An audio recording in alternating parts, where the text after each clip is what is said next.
we completely realize the Tathagata's true meaning.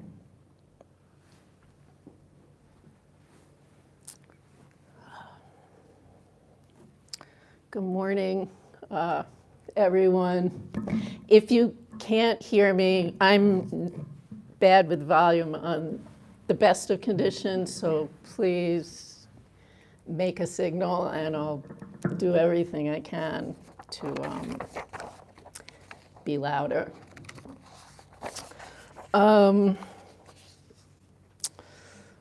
so yeah, welcome to the second day of this Sesshin for those of you who are here, and by extension to all of those of you who are not here. And you may be in front of fans or air conditioning, so good for you.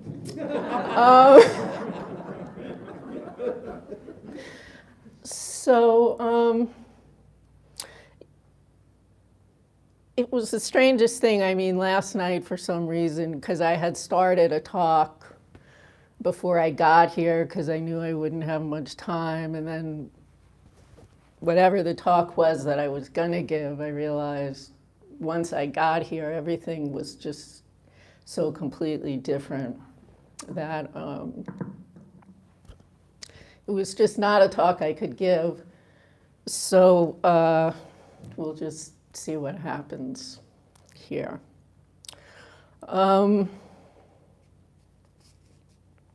You know, yesterday morning, and today, but especially yesterday morning, because it was the first morning of being here, and the first morning for some of us being in a session, and for a lot of us, even those of us who have been coming to the Zendo for God knows how many years, it was the first time being back in a Zendo, period.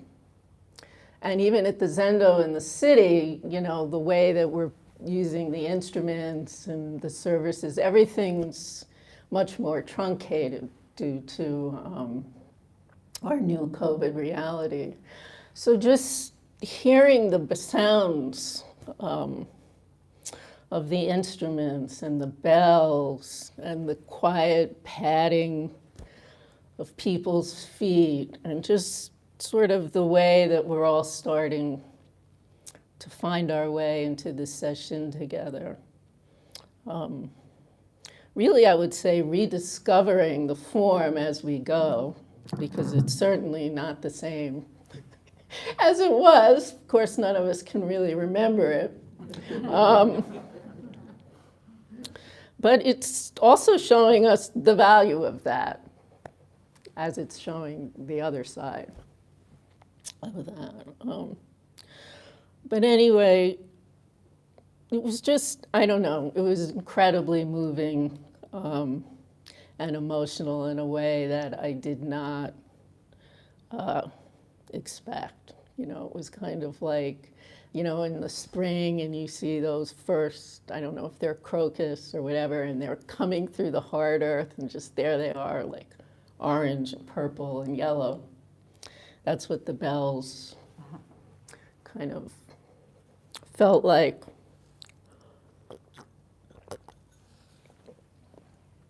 So on our first evening, our Shugo, nudged us all towards gentleness, which I really appreciated, and feels like it has kind of set a tone, which I think we all need all the time, but especially in these times. So I'm hoping it's something we can all maintain as we continue to make mistake after mistake after mistake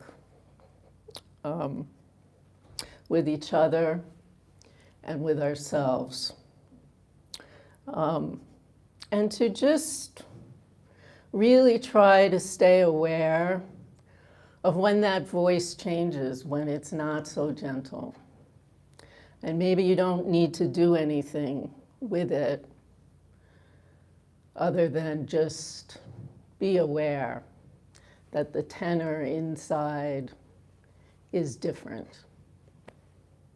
And maybe start to just see how that might be coloring everything you're feeling and seeing and interacting with.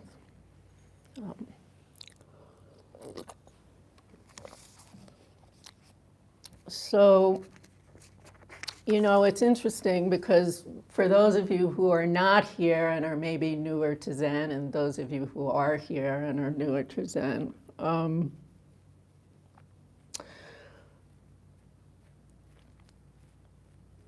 there's something kind of unusually extraordinary happening here because we have this form, as those of you who've been with us for any length of time know, and a lot of Zen is kind of held together by the form, or I should say multiple layers of forms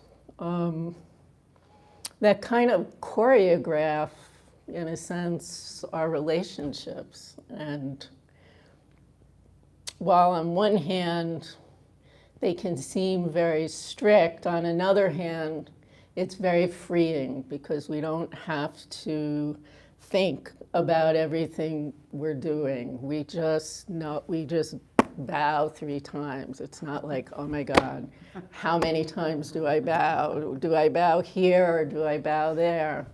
And then for those of us who don't know, because we haven't been here, we can just hopefully let go and follow along, because it's not about getting it right, but there is something about just being able to follow along. But it's interesting because what's happened is a mix of things. Like, I don't know, 8 of our most experienced people who usually help choreograph the whole sort of orchestra are all off doing another project at the moment. So it's very interesting because the rest of us are sort of steering the ship, but are pretty much all pretty new at what we're doing simultaneously. And then even those of us who are more experienced and are even off in the other room doing the other project can't remember what we knew so well or thought we knew so well. But it also makes us see how much of that is relational. You know, like if we were back in the same space, our bodies would know, oh, right, now I turn this way, or now I'm moving that way, or here's where I bow. But we're also, even though we're at a familiar place, we're in a completely different space. And so really everything is different.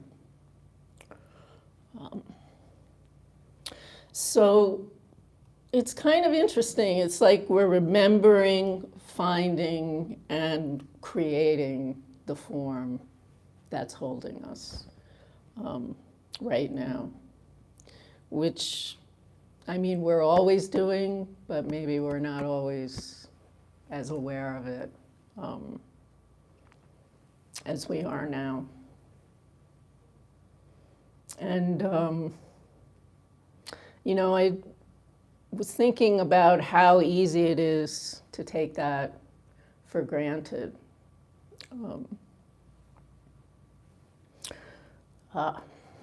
Just the meaning of form and what it's doing. I mean, on one hand, we can see just how provisional it is, how it's created in response to circumstances, but also how it itself changes circumstances.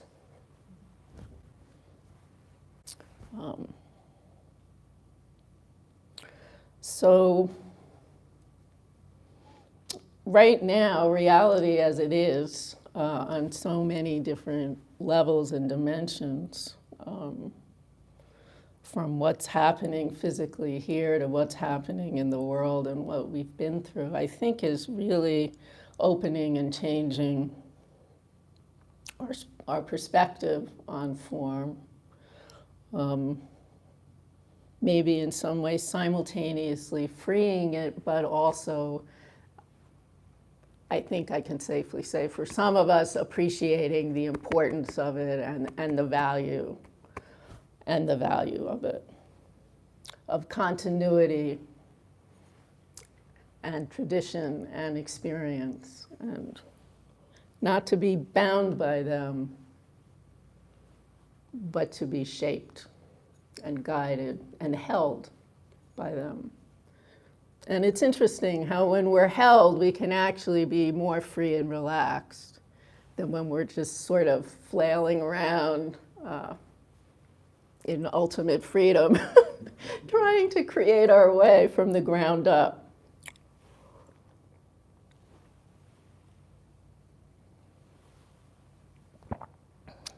Anyway, so I did just also want to say this because I think it's, I don't know, I think it's important. You know, on one hand, we do, by all means, want to be gentle with ourselves and allow ourselves to make mistakes. And I think that is one of the greatest things about the Village Zendo, is the way we do that. But at the same time, there is something about the effort towards trying to get it right. Even if ultimately there is no right, there is something about the intention and the sincerity of effort towards a rightness, which is always relational and exists when we don't see it, but we can feel it. You know, I was thinking, like, in a sense, this is like a giant pot. It's like a giant vessel.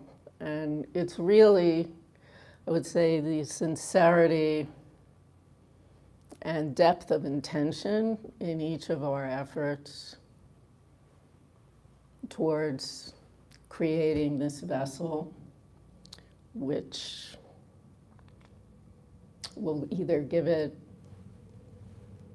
a rightness in its ability to hold us and shape the energy in a unified, generating way, or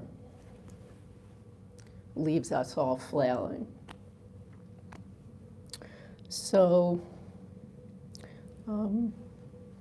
be gentle with yourselves, and also care about when you hit the bell and how you hit the bell and where you hit the bell and when you bow and where you bow, because, you know, it does feel different.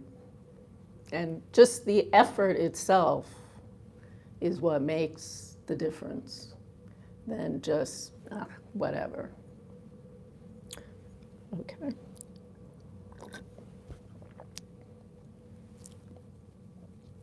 So I was thinking about, before I came here, I had just was reading through one of Ryo Kan's poetry books,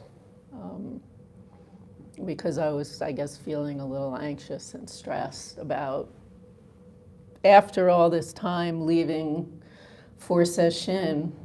And I found this poem that always spoke to me.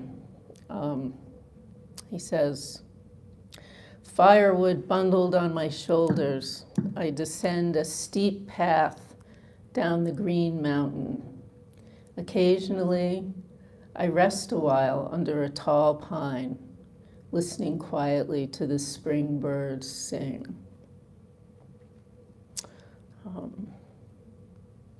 And I don't know, I think in this crazy time in the world and with what's going on in my life, especially trying to just get ready to leave and drop everything. There was something very healing to be found here. So when he says, firewood bundled on my shoulders, I descend a steep path down the green mountain. Which on one hand at first can sound, oh, this is very idyllic or sort of austerely romantic. But actually, I suspect he was getting at something kind of different, I mean, it's cold enough that he's carrying firewood on his back. So you can bet that being in the mountains in Japan getting firewood, it's cold. And they don't have like heating. Chances are, knowing Ryokan, he's just wearing his literally threadbare robe and really thin, probably like thongs or sandals on his feet, not his keen boots with thermal socks, triple layer.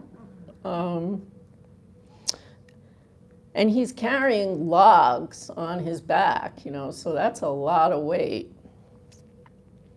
And he's descending with probably a lot of miles. I don't think it's just a hill.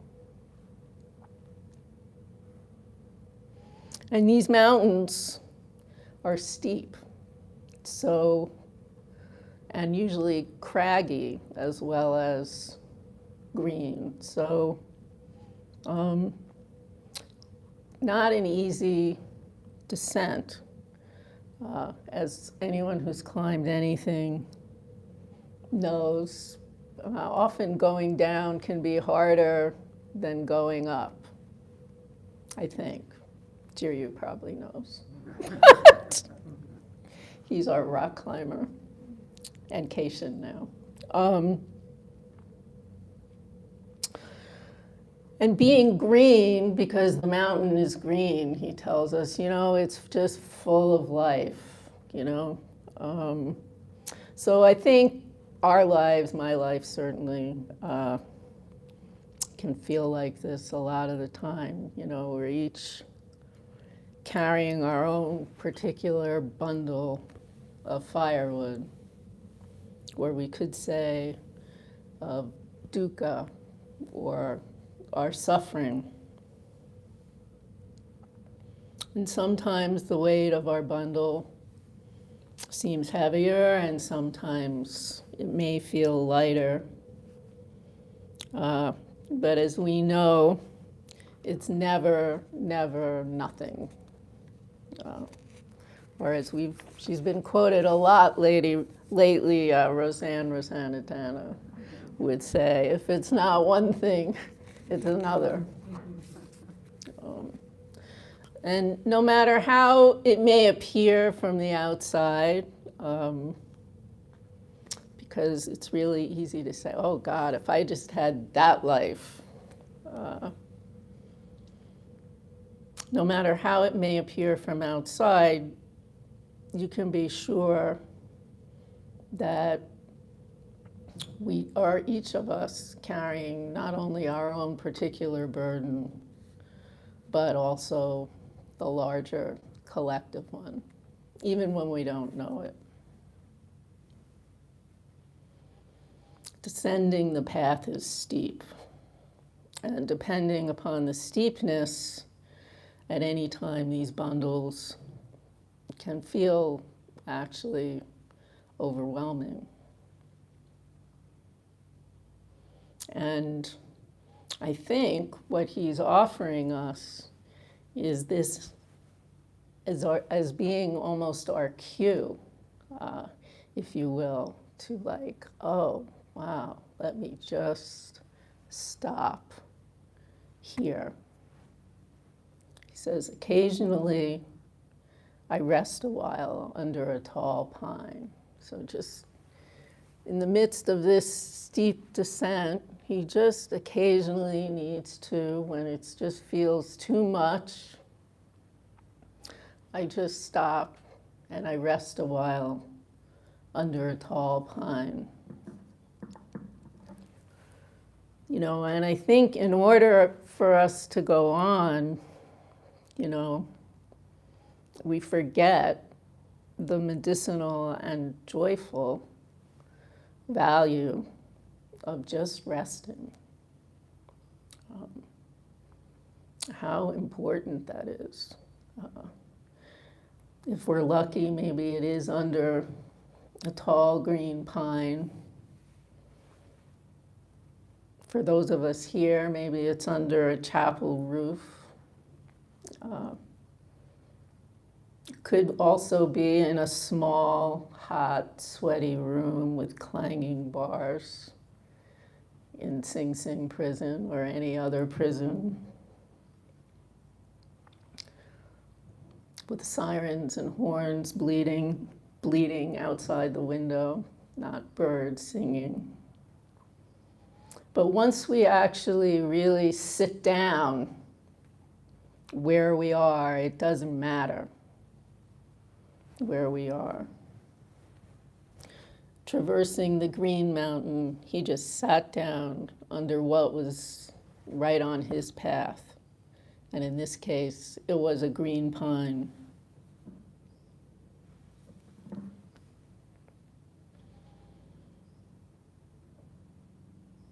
And here, what does he do? He just listens quietly to the birds singing.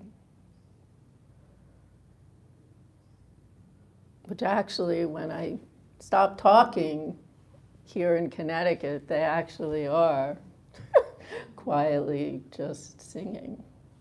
But maybe you're somewhere where it's not birds singing. But it doesn't matter.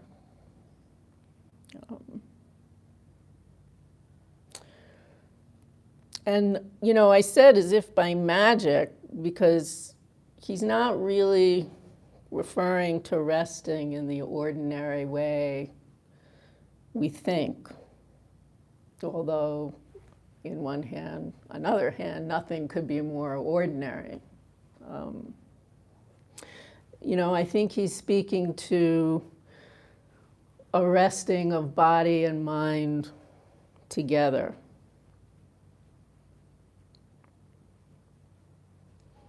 Which is quite different than trying to just rest our bodies or just rest our minds. You know, we can go to the most bucolic, relaxing place on earth. But if we're not actually doing something to unwind the tightness in our minds, there's no rest to be found in a restful place.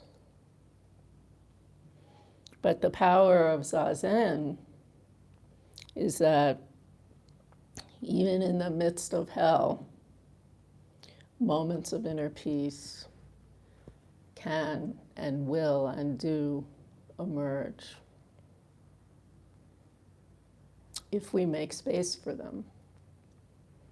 And that's our choice, because they don't happen by themselves, alas.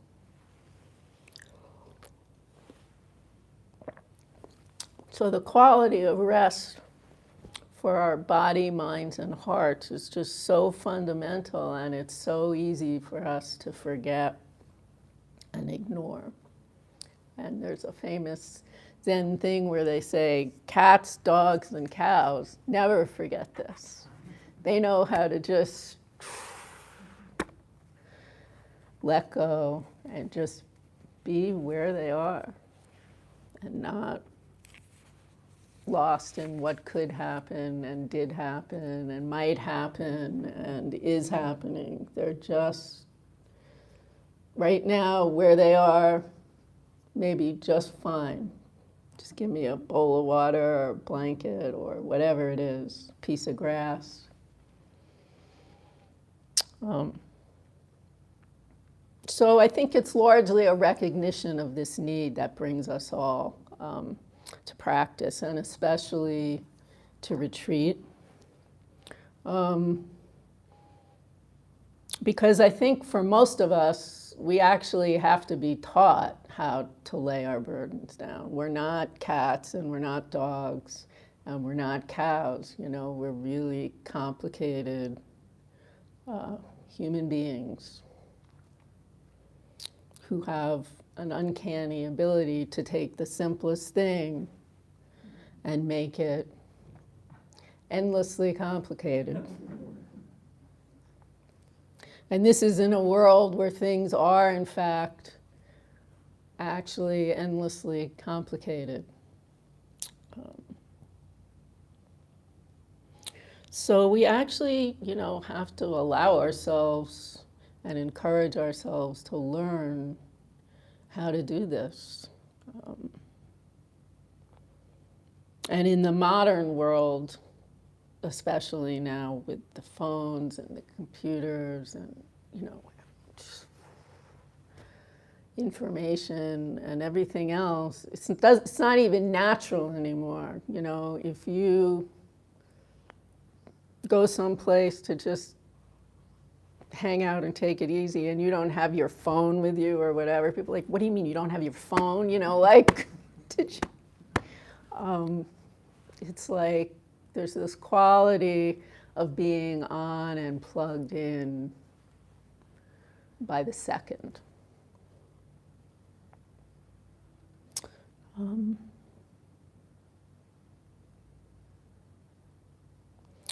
So that said, I think it's exactly that makes certainly those of us, engaging in this practice, but probably any spiritual practice, that we do need a means and a vehicle for doing this, for being able to lay our burdens down, even if just for a little bit. And we may find that as we do this, that there's actually no need really to get rid of them, these burdens. With some space and a few shifts in perspective,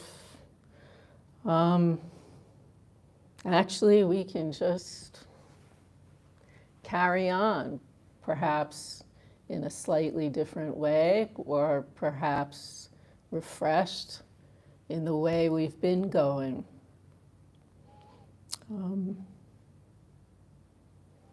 But laying them down for even 30 minutes can, in fact, shift the weight, the balance of how we hold them, and the load can become lighter, and we can continue the path, as steep as it is. The weight of the world, I think, is probably as heavy as it's ever been right now, at least for most of us in our lifetimes. I'm sure there's been other times and places in history where it has been this dire, but probably not for any of us in this room.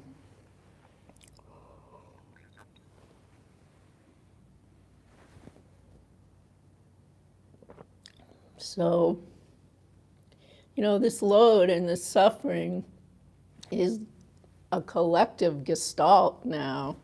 And then we also do have very real personal and individual baggage, is the phraseology we're used to, that we each are gifted, starting in childhood. We start to get our suitcases. And again, it's different for each of us, but it's definitely going to be something, Could be anger, could be fear, could be sadness, could be shame.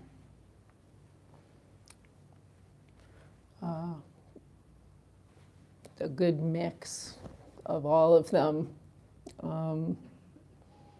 But, we've all had our share of trauma shaping much of our unconscious minds, if not our conscious ones, which just create these very habitual and deep patterns of activity, of our views about ourself and the world, and our expectations of ourself and the world and other people that are operating constantly without our being aware of them, and that's the rub. Because I'm coming more and more to believe, that it's just our lack, or I'll say, my lack of awareness of how and when they're kind of operating as a barrier to experience of things just as they are, that they're the most destructive to myself, certainly, and even though I may not realize it, to others, because these barriers can create a withholding or a projecting, in ways that I'm not aware of. But I know because of what happens to me, probably can be hurtful. And they create, and we've all heard that term, the lenses or glasses through which we see the world. And, apparently this is very natural and it's very human.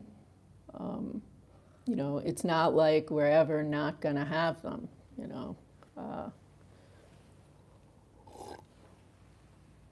but they become incredibly problematic when we fully believe in their reality, that our ideas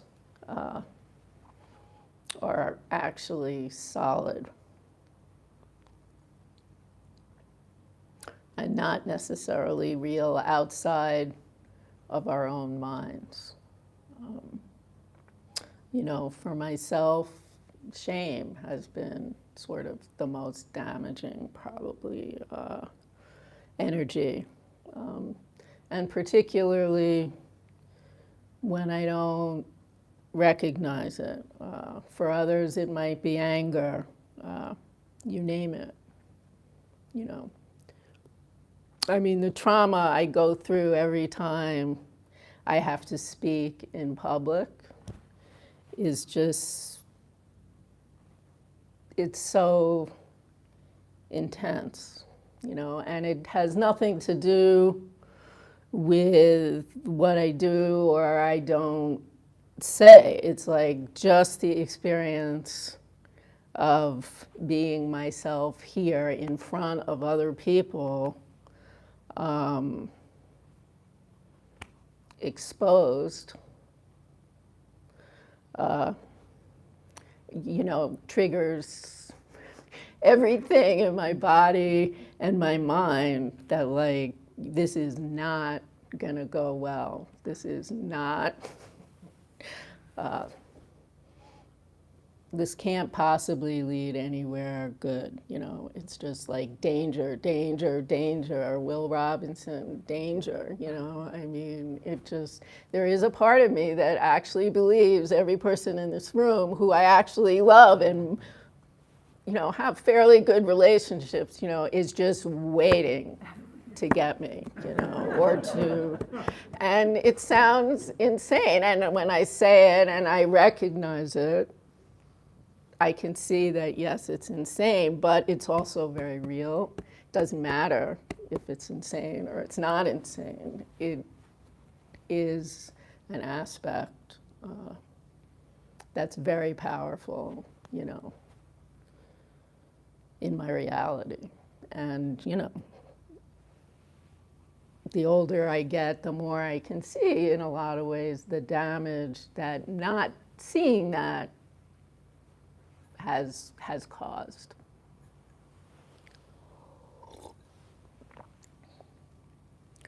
But over time, the practice, along with some therapy, I will say, helps us develop that capacity to just listen to ourselves and to become more aware gently, again, as Shuso said. And when we can do that, we are then really embodying what we are trying to practice on the cushion, our zazen. It's not like we have to do anything with this stuff. We can't will it away or figure it out away or, well, I think understanding it probably does help, but that's also a lifetime's work. But sometimes just being aware, like, oh, God, here I go again, or let me just come back to sitting under that tall pine. Even if it's in this seat in front of a microphone. It's like, who would have ever thought, in a way, this is like my nightmare. And yet, I really don't know how this happened. It's life's a mystery.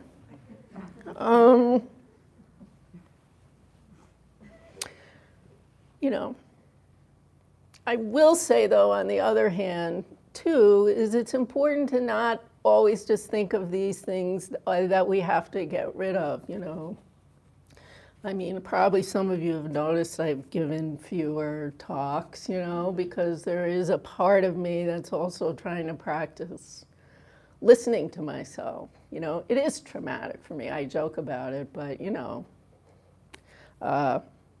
and so sometimes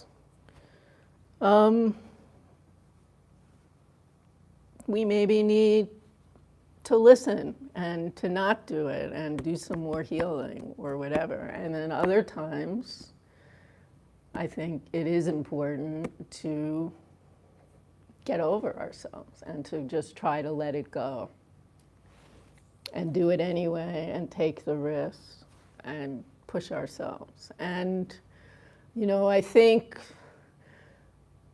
the longer we sit under the pine tree, the more we can just sense of, oh, okay, now I'll get up and keep walking, or maybe, oh, now I just need to just stay under the pine and do some more healing. But we're better able to sense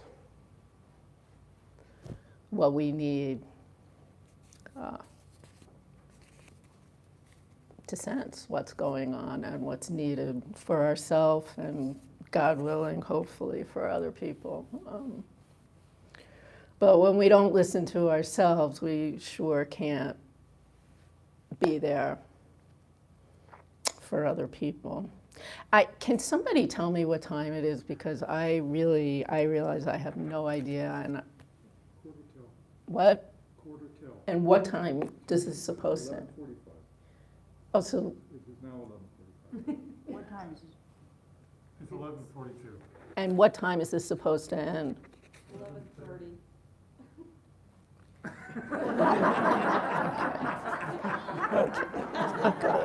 Can you go back? And I'm actually only.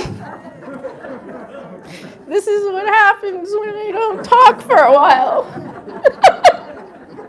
Oh, God, really didn't have anything to say.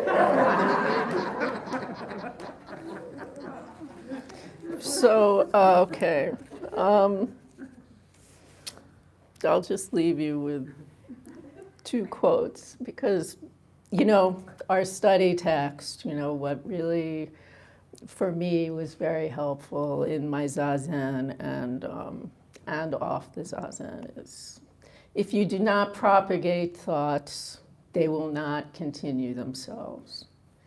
Just breathing in, just breathing out, sitting under the open sky, weightless as a flame.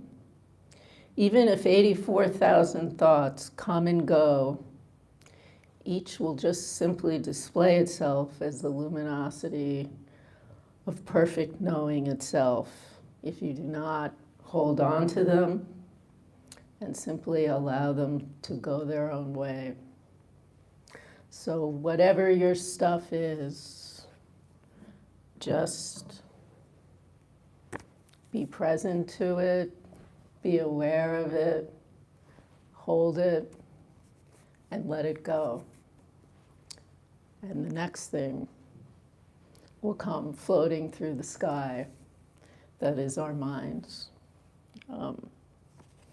And I'll leave you with this quote that I just came across by accident. Was this pamphlet of poems from a poetry workshop. I think it was Roshi who gave years ago. And it's by this Japanese woman poet named Yoshino Yoshiko. As if mending socks, I repair my mind and live.